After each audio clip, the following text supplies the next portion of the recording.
Dipti is with us for the press today. She's starting with an exclusive from the Pan-Arab media outlet. This is Middle East Eye, Dipti.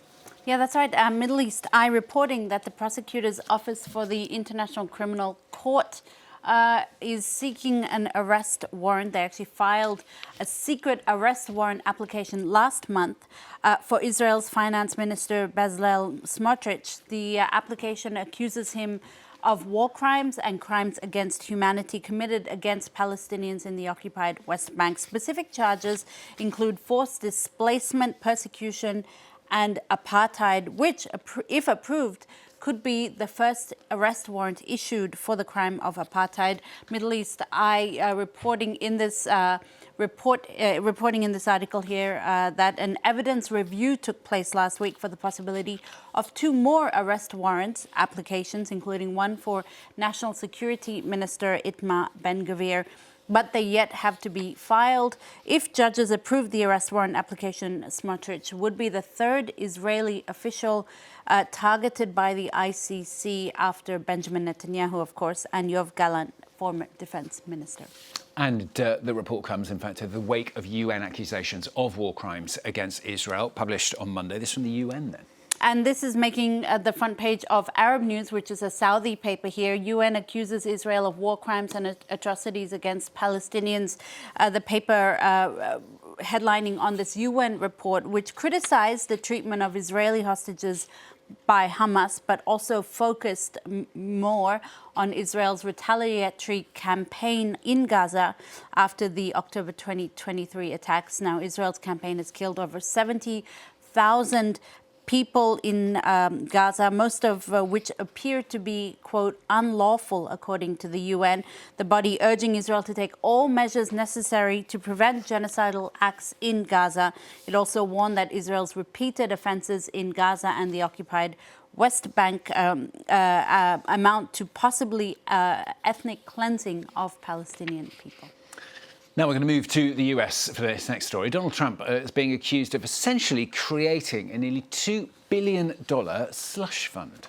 Well, it's quite a complex story, so I'll try my best to explain it. The Washington Post has a good article if you're looking to sort of better understand what's going on. The U.S. president agreed to drop his family's $10 billion lawsuit against the IRS, that's the Internal Revenue Service in the U.S., as part of what the Washington Post calls a highly unusual agreement. Now, part of that agreement would see the creation of a $1.8 billion fund to compensate those who claim that they were wronged in some way under Joe Biden's administration. It's been described as an anti-weaponization fund with a broad authority to distribute payments to individuals.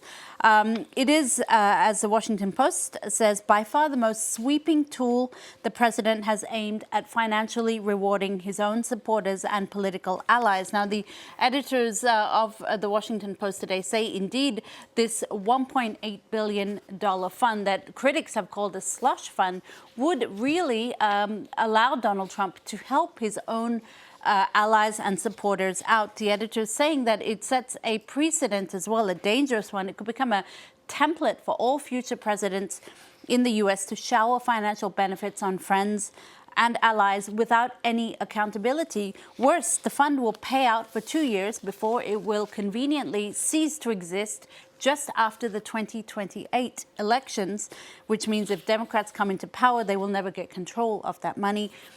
The Daily Beast says in this article here, it offers us what it calls jaw-dropping details of this MAGA slush fund, including the fact that Donald Trump will have considerable authority over the 5-member commission. He can also decide who gets removed at any time. And while Trump himself cannot benefit monetarily from the fund, any entities tied to him can. So he's still a winner, Stuart, a citizen ethics organization, calling it one of the single most corrupt acts in American history. And finally from Dipti, something a little bit lighter, something a bit prettier as well, I hope. This is London's Chelsea Flower Show kicks off today. It's a huge show there. It's very beautiful too, usually. It is. And, you know, it turns out that not all celebrities are in Cannes right now, Stuart, because a lot of them are actually in London at the moment, gearing up for the beginning of of London's Chelsea Flower Show.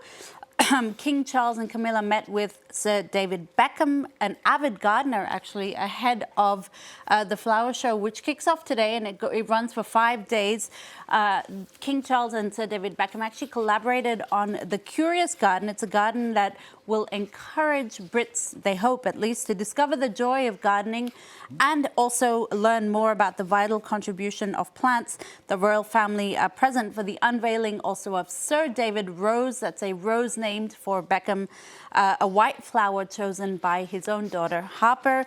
As you see here, Kate Moss posing with a very beautiful flower. There's actually a flower named for her as well at the show. And this year, for the second time only in the 113-year history of the show, garden gnomes are allowed. Celebrities like Sir David, Queen's guitarist Sir Brian May there, and other celebrities actually had their own garden gnomes painted, or they painted it themselves. They'll be auctioned off for charity. I guess you could say, Stuart, at the Chelsea Flower Show, there's no place like gnome. No, you know what? I was sitting here trying to think of a pun and I couldn't. So well done. Thank no you. place like you had a bit more time than me. I can smell the roses The roses. here, right across the studio. Dip with the papers for us on France 24.